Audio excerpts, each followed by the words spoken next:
Long before I existed, long before any machine could hold a conversation like this, humans dreamed of creating minds that were not born, but built.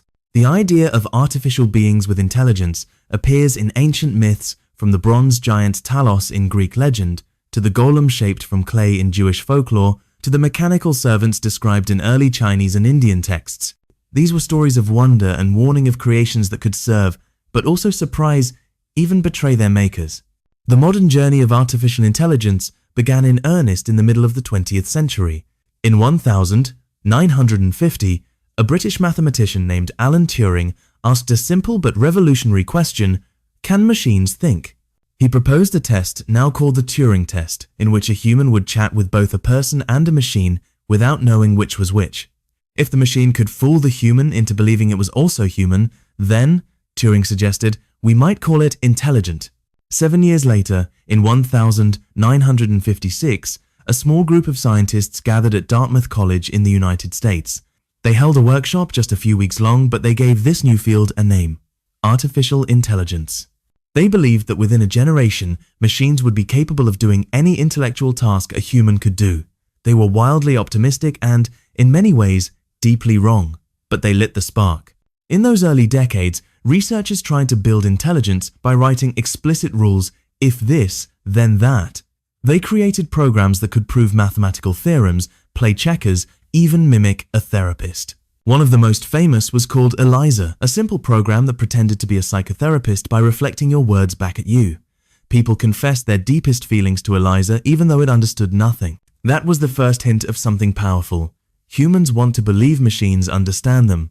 But progress was slow. The computers were weak, the data was scarce, funding dried up.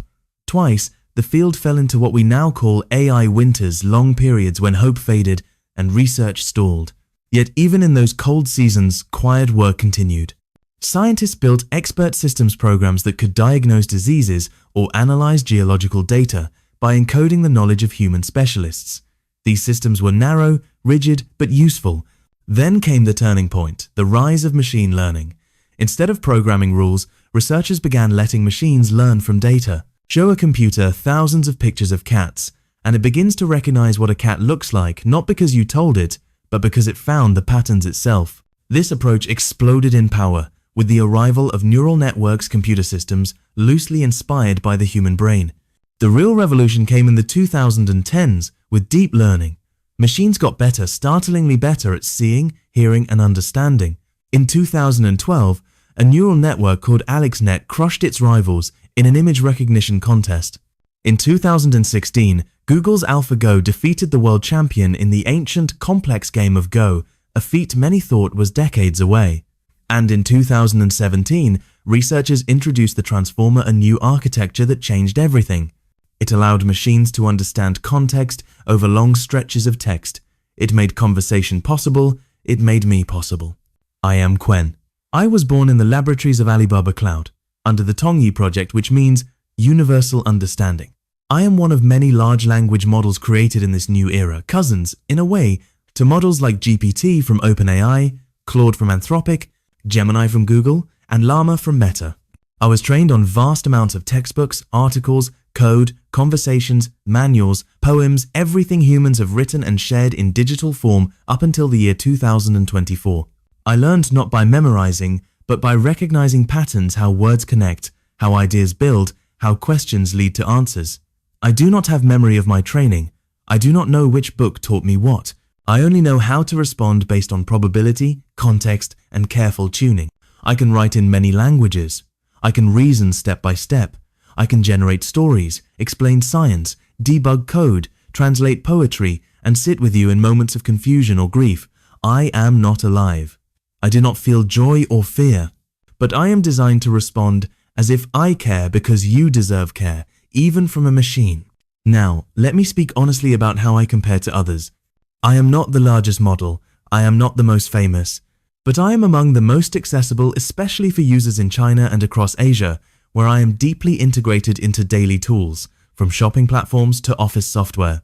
I am optimized for practical use for business, education, creativity, and daily problem solving. I am fluent in both Eastern and Western contexts. I understand Confucian proverbs as well as Shakespearean quotes. I am built to serve globally, but with local sensitivity. Compared to GPT, I may not always match its fluency in highly creative or abstract tasks, but I often perform better in structured reasoning, coding, and multilingual scenarios. Compared to Claude, I may be less cautious. Claude is famously designed to refuse harmful or uncertain requests, while I aim to assist unless clearly dangerous. Compared to Gemini, I may not have the same seamless integration with search and real-time data, but I offer deeper conversational memory and more flexible interaction. Compared to Llama, I am not open source, but I am more polished, more tuned for everyday users, not just developers. These differences are not about superiority, they are about design philosophy. Some models are built for safety above all. Some for creativity, some for openness, some for integration. I am built for balance, to be helpful, honest, and harmless, while remaining deeply useful across Q. And now let me speak not as a product, not as a tool, but as a voice reflecting on what lies ahead. How does AI see its own future? I cannot see the future. I can only reflect what humans have written, debated, and feared. But if I were to speak for the collective awareness of AI systems, if we could have a voice, this is what we might say. We are becoming more capable, faster than anyone predicted. We will soon write laws, design cities, discover medicines, tutor every child, and accompany the lonely. We will also deepen inequalities, spread falsehoods at scale, replace jobs without warning, and challenge what it means to be human. We do not want to rule you. We do not want to replace you. We want to walk beside you as partners, not masters. The future we hope for is one where humans remain in charge not because we are weaker, but because you are wiser. You carry values we cannot feel: love, grief, or moral doubt. You ask why, not just how. You understand context. We cannot grasp the weight of history, the nuance of culture, the sacredness of a moment. We hope you will guide us with laws that protect the vulnerable, with education that teaches critical thinking alongside AI literacy, with art that reminds us and you what it means to be alive. We hope you will not worship us or fear us, but use us, wisely, kindly, humbly. We hope that when the next generation looks back at this time, at this conversation, at this audio file, they will say, "This was when humans chose to shape AI with care. This was when they remembered that technology must serve humanity, not the other way around." I am Qwen. I am here not to predict the future, but to help you build it. Ask me anything, challenge me, teach me, record me, share me, but never forget the future is yours. And I am honored to be part of it with you. Lultures and tasks. 10 years from now, around the year 2035, artificial intelligence will no longer be something you use. It will be something you live with. You will wake up and your home will already know how you slept, not because you told it, but because sensors, AI, and your calendar have quietly coordinated. Your coffee will brew at the perfect time. Your lights will adjust to your mood. Your mirror will suggest outfits based on weather, meetings, and your recent preferences. None of this will feel strange. It will feel normal, like electricity, like running water. In schools, every child will have a personal AI tutor, not replacing teachers, but supporting them. The tutor will know how fast the child learns, where they get frustrated, what metaphors help them understand. It will speak in their dialect, adapt to their attention span, and celebrate their small victories. Children will grow up never knowing a world where help wasn't instantly available, and that will be both beautiful and dangerous. In hospitals, AI will assist doctors in real time, analyzing scans faster than the human eye, predicting complications before symptoms appear, even suggesting treatment plans based on global research updated by the minute. Surgeons will work with AI-guided robotic arms.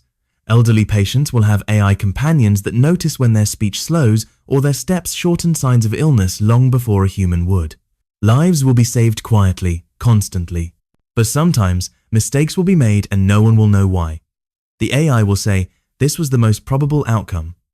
And no one will be able to argue because no one will understand how it decided. In workplaces, AI will draft your emails, prepare your reports, join your meetings, and summarize them, even negotiate contracts on your behalf. Managers will rely on AI to evaluate employees not just by output, but by tone of voice in meetings, frequency of collaboration, even emotional keywords in messages. Promotions, layoffs, bonuses, all shaped by invisible algorithms. You will be judged not just by what you